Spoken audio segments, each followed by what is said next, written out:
बे समाव दंफैयो आङो क'क्राझार जिल्लानि सिङाव थानाय दतमा बड'फा फोथाराव दा बेयाव एबसुनि एबा दुलाराय बर' फरायसा आफादनि 57थि बोसोरसालिया जथुमा बियो दिनै नैथि सान।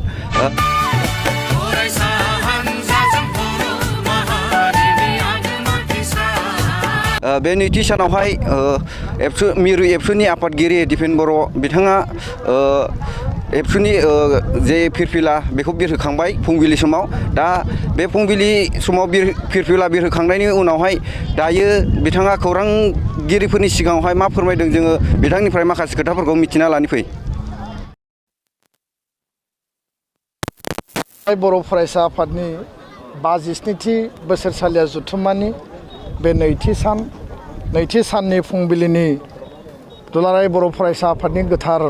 जि आर'ज मेथाइ जोङो बेखौ खनबाय, आर'ज गाबबाय। बिनि उनाव दुलाराय बर' फरायसा आफादनि गोमो गाब दाहाल आरो थुंग्रिनि बे फिरफिलाखौ जोङो अख्राङाव उदाङै बिरहोबाय। बिनि उनाव दुलाराय बर' फरायसा आफादनि जे आदर्शनि बेक्ति आगुनि आफादगिरि बड'लेण्ड सोमावसारनायनि मैखोम माने ग्रेट लिडार बड'फा उपेन्द्रनाथ ब्रह्मनि मुसुखायाव जों बिबार बावबाय, जों श्रद्धांजलि होदों। मुंख्लं गेदेमा बिथांमोननो जोङो बिबार बावदों आरो बर' हारिनि गेदेमा सुबुंफोर जायफोरा हारिनि थाखाय खामानि मावनानै मुलुगनिफ्राय बिदाय लाबाय बिथांमोननो जों बिबार बावदों आरो बे खामानिफोरखौ जों मावफुंबाय। दसे समनि उनाव जोंनि पद्मश्री बान्था मोननाय, जोंनि साहित्य एकाडेमि बान्था मोननाय, APSCआव उथ्रिसार जानाय, एबसुजों जाय माने क्लास 9 आरो 10नि बर' मिडियाम जि टेलेन्ट सार्च आनजाद खुंजादोंमोन बिनि फरायसा फरायसुलिफोरखौ बरायनाय हाबाफारि दङ। मधुराम बर' बेस्ट टिचार एवार्ड एबसुनि गेजेरजों सेलेक्सन खालामनाय बेखौ बरायनाय हाबाफारि दङ। आसाम गौरब मोननाय बिथांमोनखौ बरायनाय हाबाफारि दङ आरो लोगोनो जोंहा युथ आरो इडुकेसन कनक्लेभ जागोन। Empowering youth for vibrant Bodoland and a भिकसित जौगासार भारतखौ टारगेट खालामनानै बर' हारि गेरेमसा दानायनि बा गेरेमसा हारि दानायनि बे बिथिंखौ लानानै जों सावरायगोन आरो बेयाव प्राय 20,000 स्टुडेन्टआ बेयाव बाहागो लागोन। कलेजनि, इउनिभार्सिटिनि, स्कुलनि, गुबुन जिल्लानिफ्राय बेयाव सफैगोन। बे हाबाफारियाव आसामनि सोलोंथाइ मन्थ्रि मानगोनां डक्टर रनज पेगुआ फैगासिनो, बिटिआरनि गाहाय मानगोनां प्रमद बर'आ बिथाङा बाहागो लागोन आरो हारियानानि महर्षि वाल्मीकि संस्कृत विश्वविद्यालयनि vice chancellor professor Ramesh Bhardwaj बिथाङा बाहागो लागोन। बेंगलरनि इसर'निफ्राय सफैनाय senior most scientist doctor Sudhir Kumar N बिथाङा बाहागो लागोन। गुवाहाटी प्लेनेटरियामनि किउरेटर मानगोनां बिथां बाबुल चन्द्र बरा बिथाङा बाहागो लागोन। साइन्सनि बेयाव एक्जिबिसन दङ आरो साइन्स मेला बेयाव दसे समनि उनाव जागोन। लोगोनो जोङो बर' मिडियाम, मादार टां मिडियाम आरो राष्ट्रीय शिक्षा नीतिनि सायाव सावरायगोन, जेराव तरेन बर' मानगोनां बिथाङा बाहागो लागोन आरो मानगोनां डक्टर समुजुल कुमार भट्टाचार्य आबसुनि चिफ एडभाइजार बिथाङा बाहागो लागोन। प्राय 60टानिबो बारा कलेज इउनिभार्सिटिनि प्रिन्सिपाल प्रफेसार आरो प्राय 3000नि बारा जोंनि फोरोंगिरिफ्रा बेयाव बाहागो लागोन। मिजिंथिदों बे हाबाफारिया मोजाङैनो जाफुंसारगोन। सोलोंथाइखौ लानानै एबसुआ आरो बे जोंनि दिनैनि हाबाफारि मोनाबिलियाव जोङो आरोबाव थान्दै मेल नैथि खेबनि थाखाय बेयाव जागोन। दा बे बुब्लियाव आङो फिरफिला बिरहोनायनि बे समाव आङो बेखौनो बुंनो हास्थायो जे दुलाराय बर' फरायसा आफादनि जि फिरफिला गोमो गाबनि जों मंगलीय फोलेरनि दाहाल थुंग्रिया जुजिनायनि मोनसे नेरसोन आरो मोन्थोर आरो बे फिरफिलाया अख्राङाव अराय उदाङै बिरनानै थायो। अराय उदाङै बिरनानै थानायखौ जों हास्थायो आरो खुनु कारनाव दुलाराय बर' फरायसा आफादा जोंनि जि उदां जि गोसो उदां हारि हिसाबै जोङो जौगानो लुबैनाय बेखौ जोङो मालाबाबो गाहायाव फैनो होआ। बे जोंनि माने समायखिरा। दुलाराय बर' फरायसा आफादनि फिरफिलायानो जोंनि इनार्जि, जोंनि सक्ति, जोंनि गोहो आरो बे जोंखौ हदाय सानफ्रोमबो डिसिप्लिनाव थानानै हारि सिबिनाय, हारि दानाय आरो गेरेमसा हारि जोङो महरै जौगाहोनायनि थाखाय जोंखौ अरायबो गाइड खालामो आरो वी आर टटेलि guided by the principle and philosophy of our flag and our constitution. दा बेखायनो बड'फानि जि फिल'सफि बेखौ जों जेब्लाबो गोसोखां लिभ एन्ड लेट लिभनि फिल'सफि बुहुमाव थानाय बर' माहारिनि साफ्रोमबो व्यक्तिनि रक्षणाबेक्षण सेफगार्डनि बाथ्रा आरो बिथांमोननि जौगानायनि बाथ्रा कुनु बर' सुबुङा जाहाथे माने बिथांमोना रैखाथि गैयै माने भाबै जाहाथे थांना थानो गोनां जाया बे नेपालनि मेसेयाव था बांलादेशआव था त्रिपुरायाव था आसामनि बेंगलनि बड'लेण्डनि जि खनायाव थाया मानो बिटिआरआव बर' कसारि काउन्सिलाव कार्बि आंलं डिमा हासाव जोङो रैखाथि गोनाङै थानांगोन बे एबसुनि बे जि माने जोंनि मावनो गोनां डिउटि आरो रेसपन्सिबिलिटि आरो बे प्राइमारि डिउटि दा बेखायनो दुलाराय बर' माहारिखौ जोङो जौगाहोनायाव थोंसो थांसो जों हाबा मावलांनांगोन जोंनि मावथिफ्रा मोनफ्रोमबो जुथुमायाव जों जेब्लायबो गोसोखांनांगोन आरो समायखिरा लानांगोन जों बावनो मोननाय नङा बावोब्ला जोंनि गुबै मोन्थोरा दाइलुट जालाङोब्ला जोङो लामा आन्दायनोबो गोनां जानो हायो आरो माहारिनि सक्तिशालिसिम लाइमोन सेंग्रा सिख्लानि जुदि आफादा जुदि माने लामा आन्दायोब्ला हारियानो लामा आन्दायगोन दा बेखायनो जों जेब्लाबो साग्रिद जों जेब्लाबो भाइब्रेन्ट जों जेब्लाबो माने वाचडग बादि जोङो नोजोर होबाय थादों हारि दानायनि थाखाय हारि सिबिनायनि थाखाय बेखिनि बाथ्रायानो थान्दैयाव मा मा सावरायनाय जागोन गाहायै बर' हारिनि मैयानि थान्दै मेलाव जों माखासे CWC सेन्ट्रेल वार्किं कमिटिनि जि मेल दङमोन बेयाव जोङो माखासे थांखि आजावदों आरो बेखौ जोङो थान्दै मेलाव लानानै थांदों CWCनिफ्राय बेयाव गाहायै एबसुनि जि संबिजित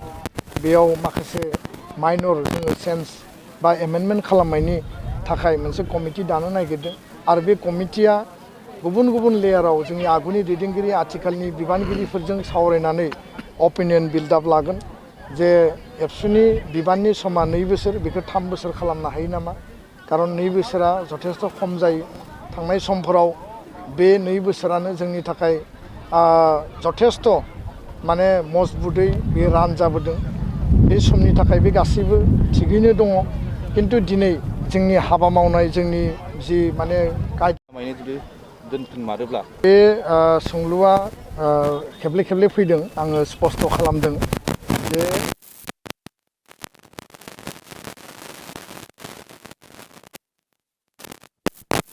जिल्ला मिरु गोदान आफाद दानाय जायो गोजाम आफादा डिजल्भ जायो बे संबिजितआव लिरनाय बायदि जोङो बे नेमखान्थिखौ मानिनानै सोलियो दा बेखायनो नैबे जुथुम्माया गोजाम आफादा सिमफाय जागोन दुलाराय बर' फरायसा आफादनि दानि जि मिरु आफादनि जि कमिटि दङ बेयो डिजल्भ जागोन आरो निउ कमिटि जि फर्मेसन जागोन दा बेयो नेमखान्थिनि आधाराव जागोन आंनि मोनसे रिक्वेस्ट आरो आपिला बेल'नो जे 20 बोसोर एबसुआव खामानि मावनाय 5 बोसोर एबसुनि आफादगिरि हिसाबै आङो जिखिनि आंनि केपासिटि जिखिनि एक्सपिरियेन्स आंनियाव जिखिनि मेलेमाव गोसोआव आरो आदर्शआव दङमोन बे गासैबो आदर्श आरो माहारिबादखौ लानानै आङो हाबा मावबाय दैदेनबोबाय सामलायबोबाय बेखायनो गोलाव सम जानायलाय गोदान बिबानगिरि गोदान दैदेनगिरि आरो स्ट्रं माने निउ जेनेरेशननो निउ लिडारशिप होनांगौ गोदान जोलैनो दायित्व होनांगौ आरो लिडारशिपनि माने केपासिटिखौ बयनिबो सामलायनो हानाय हारिनि थाखाय 24/7 खामानि मावनो हानाय बेबायदि परिबेस परिस्थितिखौ दानानै होनांगौ आरो बे ज्येष्ठफोरनि माने जायफोरो एबसुआव हाबा मावनानै बैसोगोरा जाबाय बिथांमोननि बे माने बिबान दा आङो बे बेलायाव आं गावखौनो बैसोगोरा होननानै सानो आरो बे हिसाबै आंनि रेसपन्सिबिलिटिया जाबाय आंनि प्राइमारि डिउटिया जाबाय जे नैबे गोदान कमिटि जि दागोन बेयाव गोदान बिबानगिरि गोदान लिडारशिपजों निउ कमिटिखौ 2025 आरो 27 नि थाखाय दानानै होनांगौ जाहाथे एबसुआ सक्तिशालि भाबै हारि सिबिनाय हारिनि थांनाय थैनायनि रैखाथि आरो थामोन्थानि थाखाय गोदान उर्जा आरो गोदान माने मिजिं आरो थांखिजों हाबा मावलांनो हायो बिनि थाखायसो आङो थान्दै मेलखौ मैयाबो आङो आंनि वेलकाम स्पिचाव आं बुंदों जे आबेगिक जानाङा आबेगिक जानायनि खोथा गैया आरो बांद्राय आबेगिक जायोबा जों बास्तबखौ बावगारो बास्तबा बेनो जे जोङो मोनसे समाव जों बयबो एबसुनिफ्राय बिदाय लानांगोन आरो मोनसे समाव जोङो एबसुआव गोदान नेतृत्व गोदान लिडारशिप जोङो लाबोनांगोन जेंनाया थाखागोन जेंना सुस्रांनायनि थाखाय आफाद दङ आफादा फार्स्ट बिनि उनावसो जों मावथिफोरा दा बेखायनो जेराव आफाद दङ जोंहा साननो गोनां गिनो गोनां गैया आरो सोलोंब्लानो बयबो रोङो बेयाव रोङैनि खोथा गैया बे खोथाखौसो आङो बुंदों आरो बेयाव जिल्ला आफादफोरा आरो जोंनि थान्दै बिथांमोना मा डिसिसन होयो बिनि सायाव निर्भर खालामगोन बिथांमोना प्रेसार होगोन आङो मिथिगौ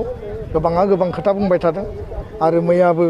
माने गोबां खोथा बेबायदि माने प्रेसारफ्रा फैदों